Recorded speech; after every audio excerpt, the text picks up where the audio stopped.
1,50 € au lieu de 0,79 centimes la nuit. 120 € à partir du 1er janvier.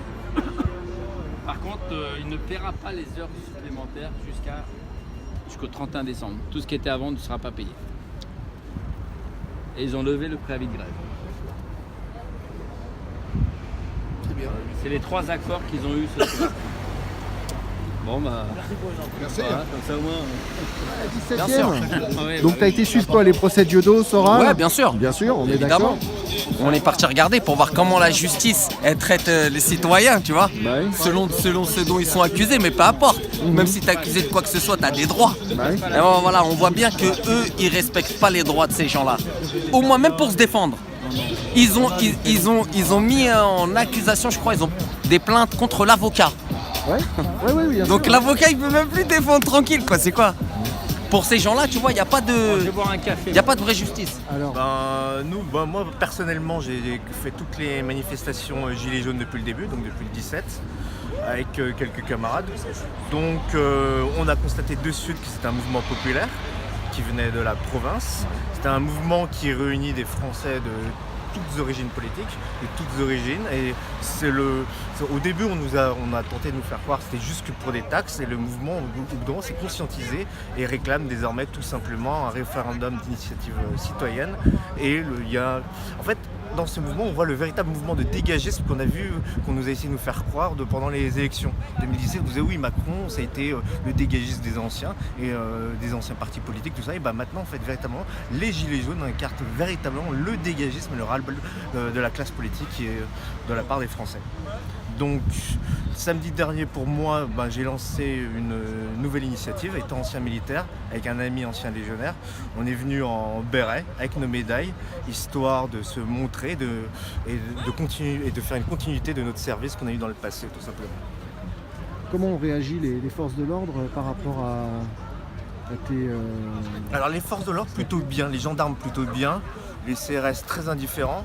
Mais ce que j'ai noté, c'est que les Gilets jaunes étaient ravis de nous voir, nous ont salués et se sentaient très proches de nous au final. Ouais, t'as senti un respect vraiment de la population finalement envers le corps de l'armée surtout? Ouais, l'armée de toute façon, même avec les médias du système, sont obligés de reconnaître que l'armée est la seule institution de l'État qui est aimée à 80% des Français.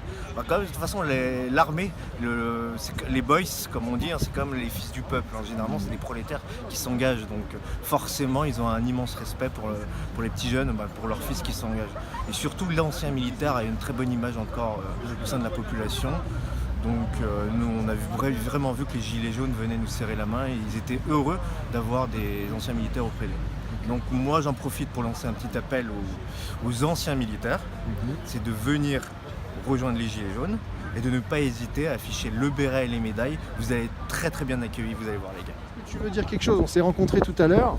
Toi, tu fais des vidéos sur Internet pour tu m'as dit sur jour de Facebook, La France en colère. La France en colère. Ouais, j'ai commencé sur La France en colère comme il y a beaucoup de membres Gilets jaunes. Ouais.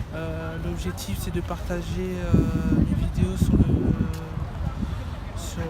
tous les groupes Gilets jaunes disponibles.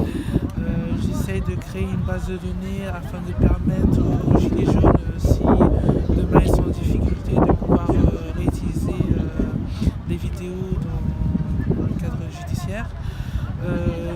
Moi personnellement, je suis Gilet jaune, je suis aide-soignant, je suis intérimaire. Pourquoi je suis là? Pour défendre mes droits, parce que je considère qu'on n'est pas en démocratie et qu'au final on ne l'a jamais été. Et j'aimerais que le pouvoir revienne au peuple car lui seul est souverain.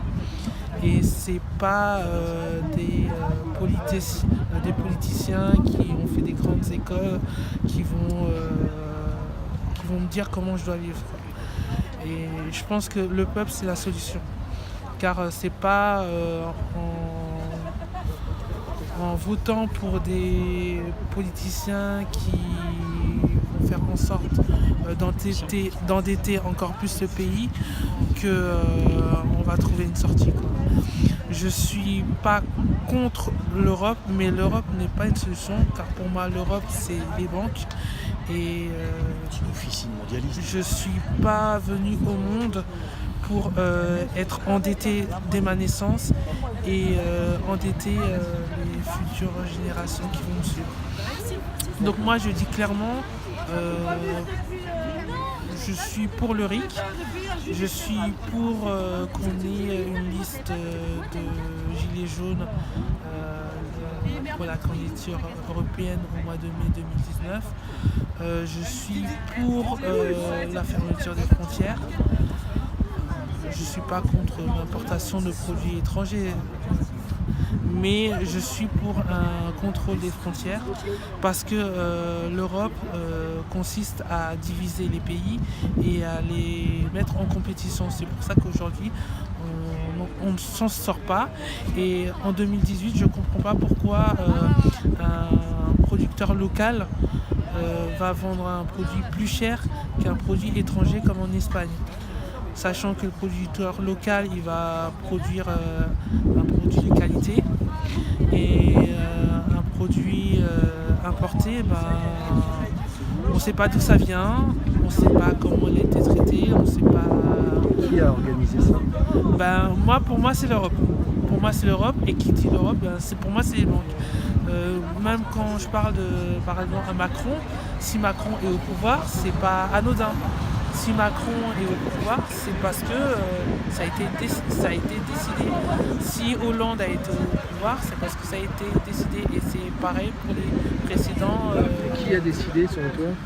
Pour moi, c'est les grands groupes, Les intérêts bancaires, les intérêts bancaires. Pour moi, ma vision, c'est que c'est une grosse arnaque.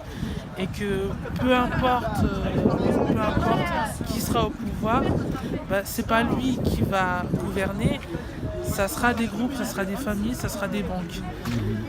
Donc on aura beau aller aux urnes, on n'aura pas de solution. Et la solution aujourd'hui, c'est le peuple. Donc je sais que le gouvernement est contre le RIC, parce que qui dit accepter le RIC dit forcément mettre un terme à la proportionnalité. Non, je veux dire mettre en pratique la proportionnalité.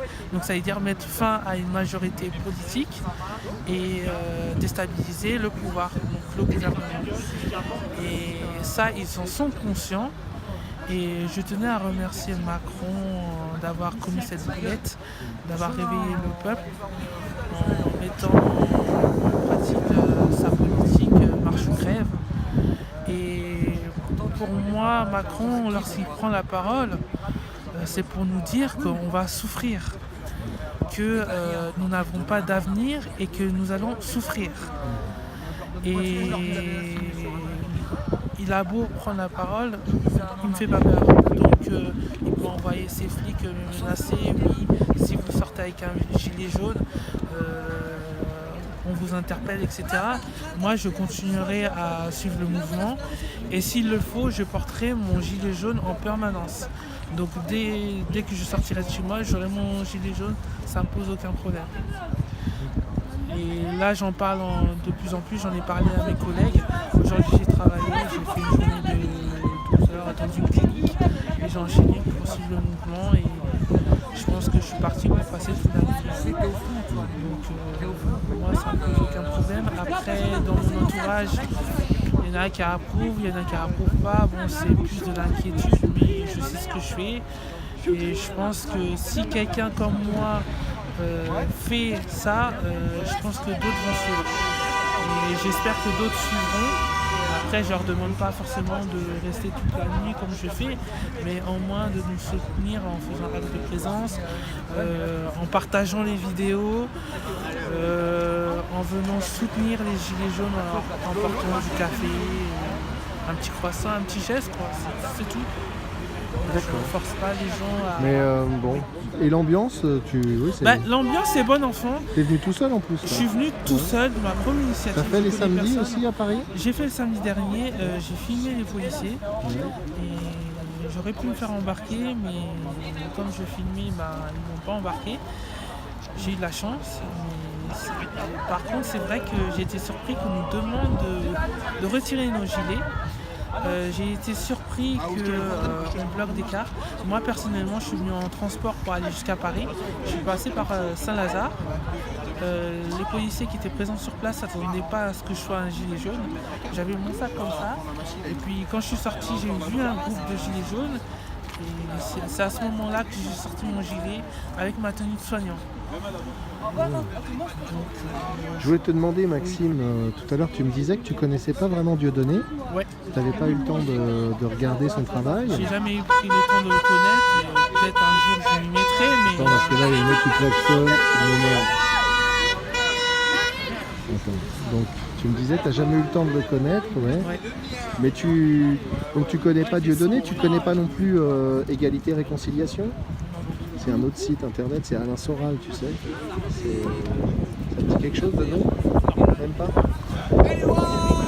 Tu vas jeter un œil et puis on va échanger si tu veux. J'ai pris tes coordonnées, on échangera avec plaisir. Surtout que tu m'as dit que tu habitais dans le coin. Sergi.